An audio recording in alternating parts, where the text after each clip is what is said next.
ሰላም ጤና ይስጥልን ተመልካቾቻችን፣ ይህ ውሃና ኢነርጂ ሚኒስቴር ከፋና ሚዲያ ኮርፖሬሽን ጋር በመተባበር የሚያቀርብላችሁ ሳምንታዊ ፕሮግራም ነው።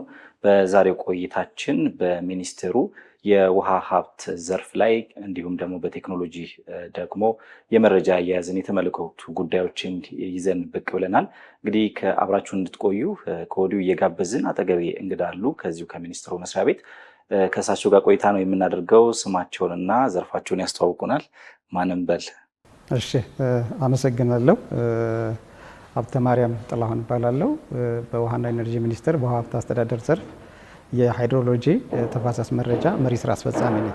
ቆይታ የምናደርገው በዚሁ በዘርፉ ጉዳይ ላይ ነው እና ትንሽ ስለ ዘርፉ በተለይ ስለ ሃይድሮሎጂ እና ተፋሰስ መረጃን የተመለከቱ ትንሽ ነገር ብንልና ለተመልካቾቻችን ኖሃውን ሰጥተን ወደ ቀጣይ ጥያቄዎች እንሄዳለን። እሺ፣ መልካም። በመጀመሪያ በዚህ ጉዳይ ላይ እንድንወያይ እድሉና መድረኩ ማዘጋጀታችሁን አመሰግናለሁኝ።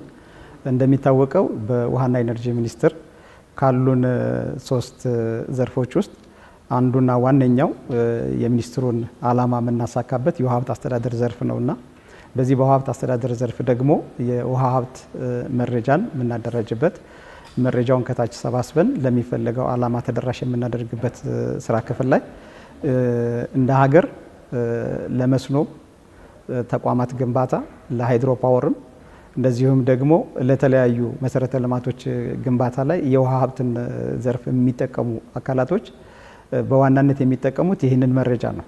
ይህን መረጃ ደግሞ ከታች ከሚሰበሰብበት መረጃ ከሚገኝበት ከሶርሱ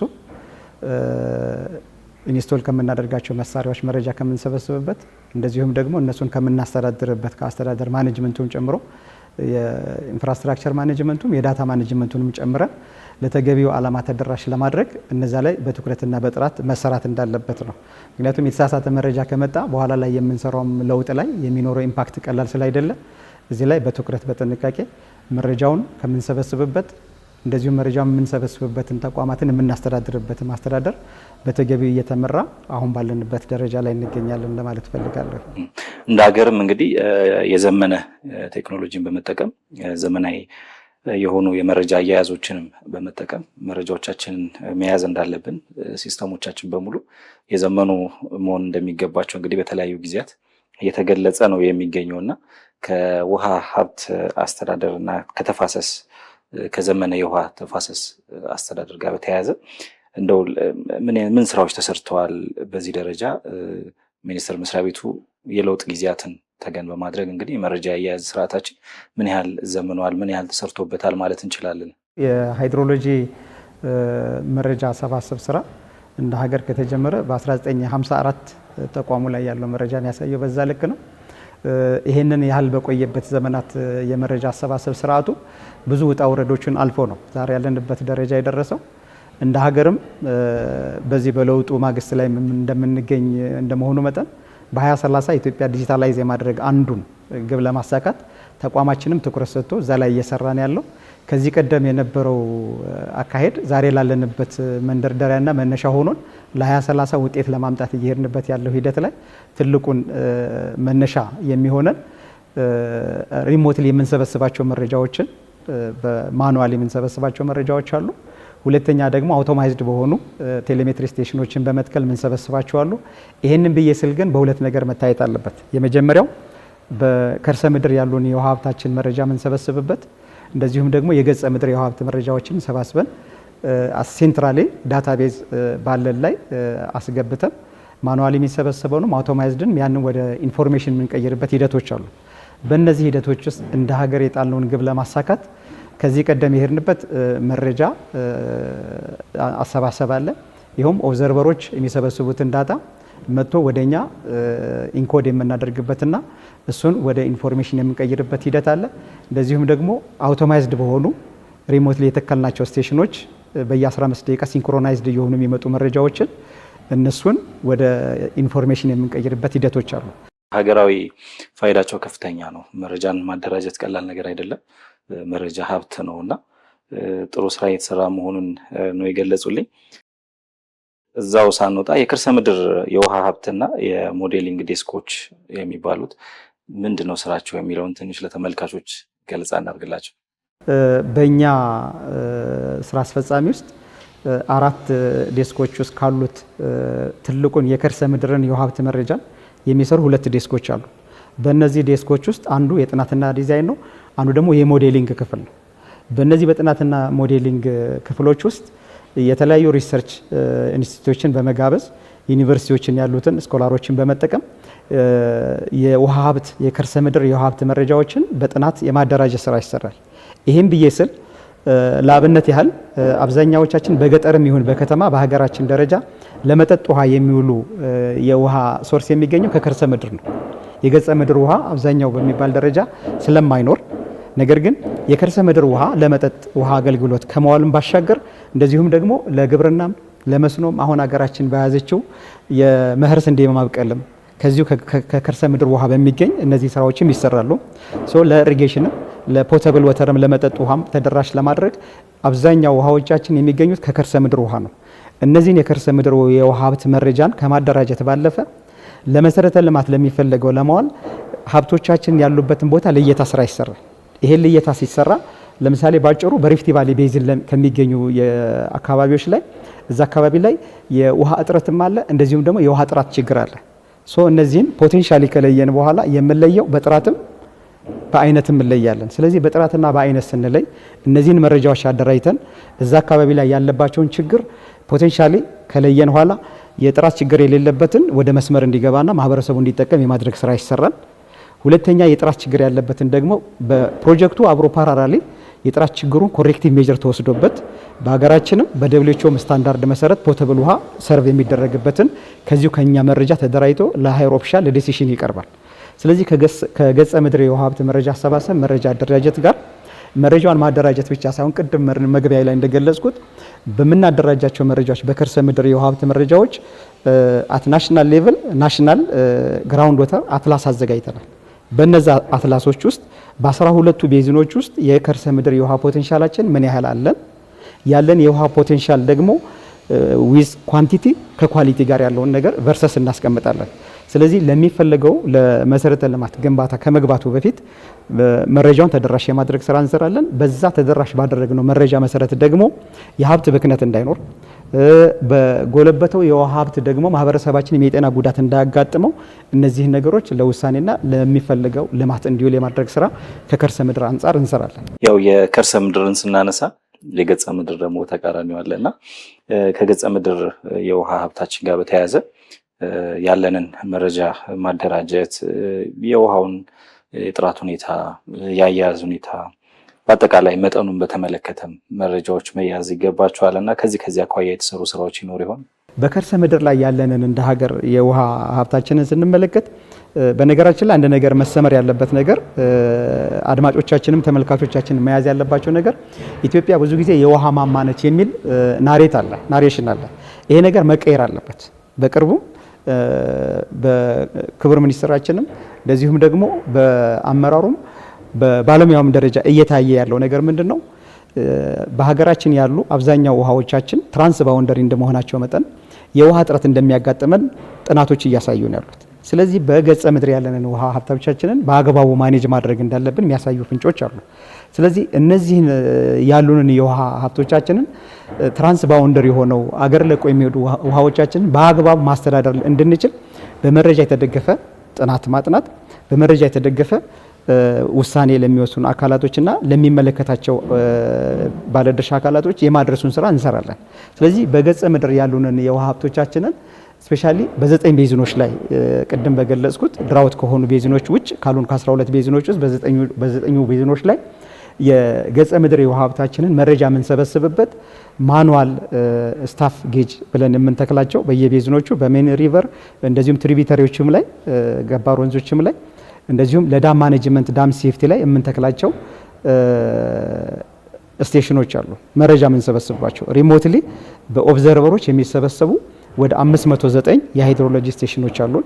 እነዚህ በየጊዜው ጠዋትና ማታ መረጃ የሚሰበሰብባቸው እነዚህ መረጃ የምንሰበስብባቸው ቦታዎች ላይ ደግሞ ቅድም እንደገለጽኩት በ509 የኦብዘርቨር ባለሙያዎች አሉን። እነዚህ መንዝሊ ደሞዝ የሚከፈላቸው መረጃ የሚሰበስቡ እነኛ መረጃዎች ደግሞ በየ3 ወር ወደ ሚኒስትሩ እየመጡ ወደ ሚኒስትሩ እየመጡ እነኛ መረጃዎች ደግሞ በየ3 ወር ወደኛ ወደ ሚኒስትሩ እየመጡ እነኛ መረጃዎች ደግሞ በየ3 ወር ወደኛ ወደ ሚኒስትሩ እየመጡ እነኛ መረጃዎች ደግሞ በየ3 ወር ወደኛ ወደ ሚኒስትሩ እየመጡ እነኛ መረጃዎች ደግሞ በየ3 ወር ወደኛ ወደ ሚኒስትሩ እየመጡ ወደ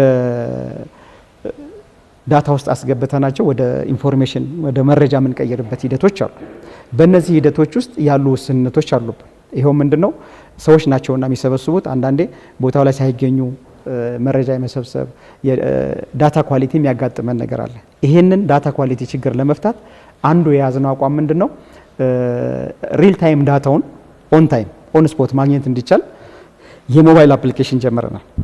ቀደም ይመዘግቡ የነበሩ በደብተር ነው የቀን መረጃ የጧትና የማታ ያንን አቨሬጅ ልንወስድና የቀን ዳታ ይሄን ይመስላል ብለን ስለ አንድ ስቴሽን ስንናገር የነበረውን እንደዛ ያሉ ሚስ የሆኑ ዳታዎችን ለማስቀረት እንደዚሁም ደግሞ የዳታ ኳሊቲ ችግር እንዳይኖር ለማድረግ በቅርብ የጀመርነው ስራ ምንድነው ሞባይል አፕሊኬሽን መስጠትና ጠዋት እዛ ኦን ስፖት ስቴሽኑ ላይ ደርሰው ሞባይሉም ኦን የሚሆንላቸው እዛ ጋር ነው አፕሊኬሽኑ እዛው ላይ ሆኖ መዝግበው ቀን ላይ የመዘገቧት መረጃ እኛው ጋር ገብቶ ቁጭ ብለን በስልካችን እዚህ ቢሮ ላይ ሆነ አፑ አለ ያንን አፕ ከፍተ ነው እዚህ ቁጭ ብለን የምንመለከትበት ነገሮች ተፈጥሯል።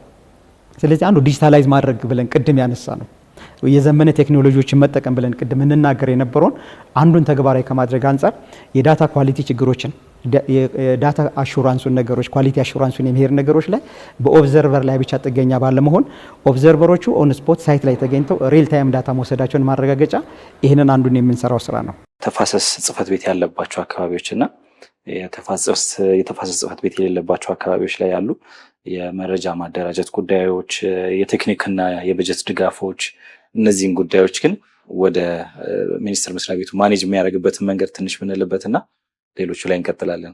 እሺ መልካም አመሰግናለሁ። ዋና መሰረታዊ ነገር ነው የተነሳው ካሉን ቅድም ካልኩት መረጃ ከምንሰበስባቸው ከ9 ቤዝኖች ውስጥ በ3ቱ ቤዝኖች በአባይ ቤዝን በአዋሽ ቤዝን እና በሪፍት ቫሊ ቤዝን በእነዚህ 3ቱ ቤዝኖች ውስጥ በተፋሰስ ጽህፈት ቤት ደረጃ ተቋቁሞ አገልግሎት እየሰጡ ያሉ አሉ። እነዚህ አገልግሎት የሚሰጡ ራሳቸውን የቻለ መዋቅር አለው፣ አስተዳደራዊ መዋቅር አለው። በዛ መዋቅሮች ውስጥ ቴክኒካል ባለሙያዎቹ ስራዎችን የሚሰሩበት አዳዲስ ኢንስቶል የሚደረጉ መሳሪያዎች ካሉ እነሱን ኢንስቶል ብቻ ማድረግ አይደለም፣ መረጃ መሰብሰብ፣ መረጃውን ማጠናቀር ወደኛ ወደ ሴንትራል ዳታቤዝ መረጃ የማምጣት ነገር በእነሱ ይሰራል። ከኛ ከሚኒስትሩ የሚደረግላቸው ነገር ቢኖር በመዋቅሩ በሚፈልገው ደረጃ ቴክኒካል ፋይናንሻል ሰፖርት ማድረግ ነው። ቴክኒካልና ሰፖርት የተደረገላቸው በእነዚህ 3 ቤዝኖች ውስጥ ያሉትን መረጃዎች የማደራጀት የመስራት ስራ እየተሰራ እየተመራ ነው ያለው። በሁሉም ቤዝኖች ደረጃ ጽህፈት ቤት ይከፈታል ተብሎ ላይታሰብ ይችላል። ነገር ግን አሁን ካለን ተጨባጭ ሁኔታ ከሀገራዊ ተጨባጭ ሁኔታ ከሚሰጡትን ፋይዳ አንጻር በአባይ ቤዝን፣ በአዋሽ ቤዝን፣ በሪፍት ቫሊ ቤዝን ትኩረት ተሰጥቶ ከዚህ ቀደም ስራዎች እየተሰሩበት ያሉትና በእነዚህ 3ቱ ላይ ኦን ሆኗል። ነገር ግን በቀሪዎቹ በ6ቱ ላይ 6ቱ ቤዝኖች ለምሳሌ ተከዝን ብንወስድ በተከዝ አካባቢ ላይ መረብና ደናክል አለ። እንደዚሁም ደግሞ ወደዚህ እልፍ ስንል ከአዋሽ አጀሰንት የሆነ ዋቢ ሸበሌ አለ። ከዋቢ ሸበሌ አጀሰንት ስንወስደው ደግሞ ገናሌ ዳዋ አለ። ገናሌ ዳዋ በዋቢ ሸበሌ እንደዚሁም ደግሞ በሪፍት ቫሊ ላይ በሁለቱ መካከል ላይ ስለሚገኝ ወደዚህ እልፍ ብለን ስንመጣ በአባይ ቤዝን ላይ አጀሰንት ሆኖ ተቀራራቢ ሆኖ ያለው ባሮ ኮባ አለ፣ ኦሞ ጊቤ አለ። በእነዚህ በ6ቶቹ በጠቀስኳቸው ቤዝኖች ውስጥ ያሉን ቤዝን ጽህፈት ቤት አልተቋቋመበትም። ነገር ግን እነዚህን ቤዝን ጽህፈት ቤት ባልተቋቋመበት ቦታ ላይ አንደኛ ኒርባይ ስቴሽን ቅርብ ለሆነው ለምሳሌ ለአባይ የሚቀርቡ ቤዝን ስቴሽኖች ያሉበት ቦታ ላይ በአባይ ቤዝን ጽህፈት ቤት ባሉ ባለሙያዎች እየታገዘ ስራዎች ይሰራሉ። እንደዚሁም ደግሞ በአዋሽ ቤዝን ጽህፈት ቤት አካባቢ ላይ አጀሰንት የሆኑ በዋቢ ሸበሌ ሳይድ ያለውን በአዋሽ ቤዝን ጽህፈት ቤት ላይ ተባብሮ ተቀናይቶ እንዲሰራ የማድረግ ስራ ገናሌ ዳዋ ላይ፣ ኦሞ ጊቤ ላይ በታችኛው ሳይድ ላይ በደቡብ ኢትዮጵያ ሳይድ ላይ ባለው በኦሞ ጊቤ ላይ ለሪፍት ቫሊ ቤዝን አጀሰንት የሆኑ ስቴሽኖች ያሉበት ቦታ ላይ ኒርባይ ስቴሽን ቤዝን ጽህፈት ቤቶቹ እያገዙ የሚሰሩበት ስራ አለ። ከአጠቃላይ ውይይታችን የተረዳሁት እንግዲህ በውሃ ሀብታችን ያሉ የመረጃ አያያዝ ሂደቶች ከጊዜ ወደ ጊዜ እየተሻሻሉ መምጣታቸውን ነው። እንደው ምናልባት ማንሳት ካለብን ውስንነቶቹን ብናነሳና የፈጠሩት እድሎችስ አሉ ወይ? ከዚህ የበለጠስ መስራት የምንችልበት ሌሎች ሀገራት ላይ የምናያቸውን ቴክኖሎጂዎች ወደኛ የማቅረብ የማላመድ የመስራት ጉዳዮችስ ምን ታስቧል የሚለውን በዛ ውስጥ እንዲያው። መልካም። እንደሚታወቀው አገራችን ኢትዮጵያ የቆዳ ስፋቷ በአፍሪካ ደረጃ እንግዲህ የሚታወቅ ነው። በዚህ ስፋቷ ልክ ያለን የሀገራችን ቶፖግራፊ አቀማመጡ ብዙ ውጣ ውረዶች ያሉበት ነው። ከዚህ አንጻር ያሉንን የውሃ ሀብታችንን ለማስተዳደር ያሉን ውስንነቶች ላይ ልነሳና በመጀመሪያ መንደርደሪያ እንዲሆነኝ እነዚህን ለማስተዳደር ብዙ ሀብት ይፈልጋል። እንደዚሁም ማኑዋል የነበሩንን አሁን ወደ አውቶማይዝድ ለመቀየር ቅድም እንደገለጽኩት ሀብት ይፈልጋል። የሀብት ነገር ይፈልጋል። ቴክኒካል ስታፍ ይፈልጋል። በዚህ ላይ እውቀቱም ልምዱም ያላቸው ሰዎች ይፈልጋሉ። እነዚህን ቴክኒካል ስታፎችን ደግሞ አኮሞዴት ሊያደርግ የሚችል ሪሶርስ ያስፈልጋል። ሶ ሞቢላይዝ አድርገን ሪሶርስ ለማንቀሳቀስ ባለሙያዎችን መረጃውን ለመሰብሰብ መረጃውን ለማደራጀት እንደዚሁም ደግሞ ጥራት ያለው መረጃ እንዲኖር ደግሞ ጥራት ያለው ስቴሽኖችን መትከል ያስፈልገናልና እነዚህን ሀብቶች ሰባስበን ልንመራ የምንችልበት የተቀናጀ የአሰራር ስርዓት መዘርጋት አለብን። ይሄን የነበረበት ውስንነቶች ከዚህ ቀደም በዚህ መልኩ አይተናል። ግን በጠንካራ ነገር ደግሞ የምናነሳውና እውቅና የምንሰጠው ምንድነው? በእነዚህ ውጣ ውረዶች በበዛበት በሀገራችን ነባራዊ ሁኔታ ይህንን መረጃ ሊያቆይ የሚችል ከ1954 ጀምሮ ፕላትፎርም ተፈጥሯል። ይሄን በትልቅ በጠንካራ ጎን የምናነሳው ነው። ምክንያቱም ያለብንን የሀገራችን የሀብት ውስንነት፣ የቴክኒካል ባለሙያ ስታፍ እጥረት፣ ተርኖቨሩም እንዳለ ሆኖ በዛ ደረጃ ያለውን ችግር ተቋቁሞ ሊያሻግር የሚችል የመረጃ ሀብት ማቆየት ተችሏል። አንድ እሱ ነው። ሁለተኛ ያንን የሚሰሩ ባለሙያዎችን አግኝተናል። በዛ ውስጥ ያንን ሃርድሺፕ ተቋቁሞ በሃይድሮሎጂም ባለሙያ በቴክኒሻኑም ባለሙያዎችን ማቆየት ችለናል። በቤዝን ጽህፈት ቤትም ደረጃ ያንን የሚሰሩ ባለሙያዎች አግኝተናል። ይሄ እንደ ጥሩ እንደ መልካም አጋጣሚ በጠንካራ ጎን የምናነሳው ነው። እንደዚሁም ደግሞ የውሃ ሀብት መረጃችን ለሀገራችን ብልጽግና የመሰረት ነው ተብሎ በሀገራችን በትላልቅ አመራሮች ደረጃ እውቅና የተሰጠው ነው። ይህም በትልቅ በጠንካራ ጎን የምናነሳው ነው። እንደዚሁም ደግሞ በሚኒስትሩ ደረጃ በሚኒስተር ዴኤታ እንዲመራ አንዱ ትልቅ እውቅና የተሰጠውም ክፍል እንደሆነ ማረጋገጥ ፈልጋለሁ። ለሀገራችን ለብልጽግና ማገር ነው ዋልታ ነው የተባለው የውሃ ሀብት አስተዳደር መረጃ ላይ ትኩረት ተሰጥቶ እየተሰራ መሆኑን በጠንካራ ጎን የምናነሳው ነው። ሶ ይሄንን ደግሞ በሌላው ደግሞ ከዚህ ከክላይሜት ቼንጅ ጋር ተያይዞ እየመጣ ያለውን ጫና ሊቋቋም የሚችል ሪሰርቾች ትኩረት ተሰርቶ በዩኒቨርሲቲ በምርምር ተቋማት የሚሰራው ስራ ራሱ ትኩረት መሰጠቱና በጠንካራ ጎን የምናየው ነገር ነው። ምክንያቱም እዚህ ላይ ካልተሰራ ነገ የሚመጣውን ችግር መቋቋም ስለማንችል ታምኖበት መሰራቱ በራሱ በጠንካራ ጎን የምናነሳው ነው። አብዛኛው አጋር አካላቶችም እዚህ ላይ መጥተው አግዘው በፕሮጀክት ደረጃ ይዘው መጥተው በሀገራችን ደረጃ ያለውን የውሃ ሀብታችንን መረጃ ዘላቂነት ለማረጋገጥ በሚሰራ ስራ ላይ ያላቸውን መተባበር መደጋገፍ በቀላል ደረጃ ማናየው ስለሆነ በጠንካራ ጎን የምናነሳው ነው። ውስንነቶችን ቅድም ያልኩህን ካነሳው በጠንካራ ጎን ወደፊት እዚህ ላይ ምን መሰራት አለበት ምን መደረግ አለበት የሚለውን ሀሳብ የተወሰነ ሀሳብ መጨመር ፈልጋለሁ። አሁን የጀመርናቸውን የሀገራችንን ብልጽግና ለማረጋገጥ የውሃ ሀብታችንን በአግባቡ ማስተዳደር ካልቻል የታሰበውን ብልጽግና ማረጋገጥ አንችልም። ለምሳሌ የበጋ ስንዴ ብለን ትልቁ እንደ ሀገር ከውጭ የምናስገባውን ኢምፖርት አስቀርተን በሀገር ደረጃ መጠቀም እንድንችል ከቻልንም ደግሞ ልፍ ብለን ኢምፖርት እኛ ኤክስፖርት የምናደርግበትን ደረጃ መድረስ አለብን ተብሎ ግብ ተጥሎ እየተሰራ ነው ያለው። ይህን ሊያረጋግጥ የሚችለው የውሃ ሀብታችንን በአግባቡ ማኔጅ ስናደርግ ነው። የውሃ ሀብታችንን በአግባቡ ማኔጅ ማድረግ ካልቻለን ያለምነውን ያቀድነውን ግብ መድረስ ይቅርና ግማሽን መራመድ አንችልም። ስለዚህ ከዚህ አንጻር ሁሉም የሚመለከታቸው ባለድርሻ አካላቶች አሁንም እየሰሩ ባሉት ልክ ትኩረት ሰጥተው ቢሰሩ ቢያግዙ የውሃ ሀብት አስተዳደር ማኔጅመንታችን ላይ ቢተባበሩ ለውጥና ውጤት ማምጣት እንችላለን የሚል ሀሳብ አለኝ። ሌላ ሁለተኛው ፖይንት መያዝ ያለበት አድማጭ ተመልካቾቻችን ትኩረት ቢሰጡት የማስበው አይሰጡም እያልኩ አይደለም፣ ግን የበለጠ ትኩረት እንዲሰጡት የምጠይቀው ምንድነው ውሃ አላቂ ሀብት ነው። ያ አላቂ ሀብት ውድ የሆነ ሀብት ዛሬ ላይ እኔ ውሃ ነዳጅ የሚሆንበት ጊዜ ላይ ደርሰናል። አሁን በማደያ ደረጃ መኪናችንን አውቀን ተሰልፈን ነዳጅ እንደምንቀዳው ነገ ውሃም እንደዛ ሊሆን ይችላል ብዬ አስባለሁ። በየቤታችን የምንጠቀመውን ውሃ በአግባቡ ሳይባክን መጠቀም የምንችልበት ይህንን ማድረግ ከቻለን በገጠር በከተማ ያለውን ማህበረሰባችንን በምንችለው አቅም አሁን ያደረስንበት የመጠጥ ውሃ ሽፋን አለ። ያን የመጠጥ ውሃ ሽፋን ለ10 ዓመት ለ20 ዓመት ዲዛይን ተደርጎ የተሰራውን የውሃ ሀብትን ማዝለቅ የምንችለው ተፋሰስ ልማቱን ስንንከባከብ የውሃ ሀብታችንን በአግባቡ ስናስተዳደር ነው። ለዚህ የሚሆን ደግሞ መረጃውን በአግባቡ እያደራጀን እየሰራን ያለንበት ስለሆነ አድማጭ ተመልካቾቻችን ውሃውን በአግባቡ በመጠቀም እንደዚሁም ደግሞ ውሃ ሲባክን ስናይ ውሃዎቻችን ሲበከሉ ስናይ ሲባክን ብቻ አይደለም ሲበከሉም ስናይ ለውሃችን ትኩረት ሰጥተን የገጸ ምድሩንም የከርሰ ምድሩንም ውሃ በአግባቡ መጠቀም ከቻለን ያሰብነውን ያለምነውን የሀገራችንን ብልጽግና ማረጋገጥ እንችላለን የሚል ሀሳብ መስጠት ፈልጋለሁ። በጣም ነው የማመሰግነው። በቆይታችን ለተመልካቾቻችንም ሰፊ ሀሳቦችን አንስተናል፣ አስገንዝበናል፣ እንደገናም ደግሞ መልእክት አስተላልፈናል ብዬ አስባለሁ። ለነበረን ቆይታ ከልብ ነው የማመሰግነው። እሺ፣ እኔም አመሰግናለሁ። እግዚአብሔር ይስጥልን። ተመልካቾቻችን የነበረን ቆይታ ይህንን ይመስል ነበረ። ግንዛቤ የሚያስጨብጥ መሆኑን ተስፋ እናደርጋለን።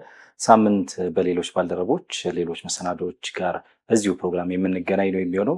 ለዛሬ በዚህ ይበቃናል። እስከ ሳምንት፣ መልካም ሳምንት።